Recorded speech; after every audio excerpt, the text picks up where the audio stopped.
আসসালামু আলাইকুম দর্শক। তো ইদানিং বাড়ি থেকে খুব প্রেশার দিতেছে, বসে বসে খাইতেছো, কাজ কাম করো না, কিছু না। তো বাজার থেকে যে চারাগুলো আনছি, কিছুদিন আগে একটা ভিডিও পোস্ট করছি, আপনারা দেখেছেন। সেইগুলো তো এখন তো ধীরে ধীরে বড় হচ্ছে। তো আসলে কিছুটা ঘাস দিতে হবে পাশে সাপোর্ট দেওয়ার জন্য। আসলে সাপোর্ট ছাড়া কোনো কিছুই কিন্তু এগোবে না। এই কাজ থেকে একটা জিনিস শিখতে পারবেন যে এই চারাগুলো বড় হবে, তারপর এখানে ফলন পড়বে, এটা কিন্তু তারপর রান্নার জন্য সবজি হবে। তো আসলে এখন এই সাপোর্টগুলো দিয়ে দিতেছি যেন তারা এগুলা পেঁচিয়ে পেঁচিয়ে উপর দিয়ে উঠবে আর ওখানে সিম ধরবে।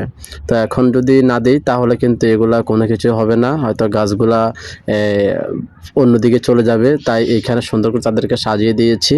তো দেখেন আমার বাচ্চা কিন্তু আমাকে হেল্প করতেছে অনেকটাই। আসলে আমি জানি যে ও বড় হলে অনেক কাজের হবে। দেখুন আমার পিছনে কিন্তু লাঠি নিয়ে এনে রেখেছে যে তার ছেলে তার বাবাকে সাহায্য করতেছে। দেখতে খুবই ভালো লাগতেছে। আর এটাই সত্যি খুব অসাধারণ একটি ভিডিও, আমার কাছে ভালো লাগছে। আপনাদের কাছে কেমন লাগছে অবশ্যই একটু বলবেন। আসলে বর্তমানে তো কে কোথায় থেকে দেখছেন আমার এই ভিডিওটি, তাহলে আপনাদের এক একটি কমেন্টস আমি এক একটি ভিডিওর মাধ্যমে তুলে ধরার চেষ্টা করব। অবশ্যই বলে যাবেন যে কে কোন জায়গা থেকে আমার ভিডিও দেখছেন। আর যদি আমার চ্যানেলে যদি এখনো যুক্ত না হন তাহলে অবশ্যই যুক্ত হয়ে যাবেন এবং পেজটি ফলো করে সঙ্গে থাকুন।